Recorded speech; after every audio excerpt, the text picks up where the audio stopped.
Hello everyone, welcome to another episode of To the Point.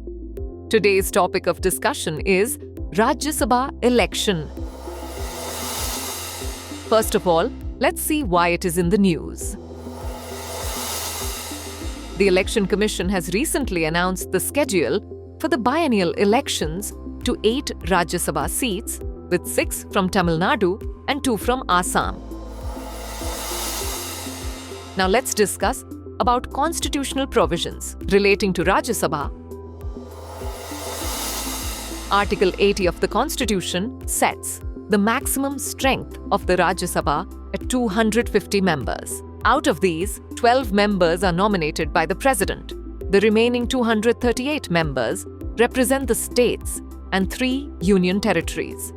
Currently, the Rajya Sabha has 245 members in total. Of these, 233 members represent the states and the union territories of Delhi, Puducherry, and Jammu and Kashmir. The President nominates 12 members with special knowledge or experience in literature, science, art, or social service. The fourth schedule of the Constitution allocates Rajya Sabha seats to states and union territories based on their population. Now let's talk about process for election. The representatives of the states and of the union territories in the Rajya Sabha are elected by the method of indirect election. The representatives of each state and 3 union territories are elected by the elected members of the Legislative Assembly of that state and by the members of the Electoral College for that union territory respectively, in accordance with the system of proportional representation by means of the single transferable vote. Rajya Sabha is a permanent house and is not subject to dissolution.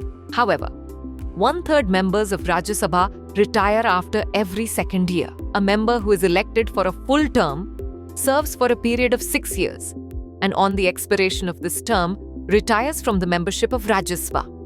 The election held to fill a vacancy arising otherwise than by retirement of a member is called by-election. A member elected in a by-election remains a member only for the remainder of the term of the member whose resignation or death or disqualification under the 10th schedule led to the vacancy.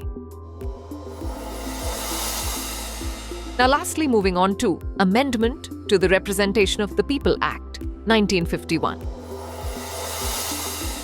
In order to rein in the MLA from cross-voting, an amendment to the Representation of the People Act, 1951, was carried out in 2003. Section 59 of the Act was amended to provide that the voting in elections to Rajya Sabha shall be through an open ballot. The MLA of political parties are required to show their ballot paper to the authorized agent of their party. Not showing the ballot paper to the authorized agent or showing it to anyone else will disqualify the vote. Independent MLA are barred from showing their ballots to anyone.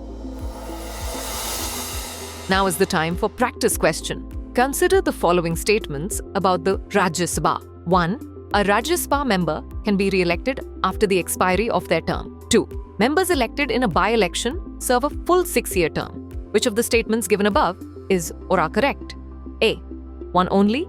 B. 2 only. C. Both 1 and 2. D. Neither 1 nor 2. Send the answer of this question in the comment section. Thanks for watching. For more informative content, like, share and subscribe, and do not forget to press the bell icon to get the notifications.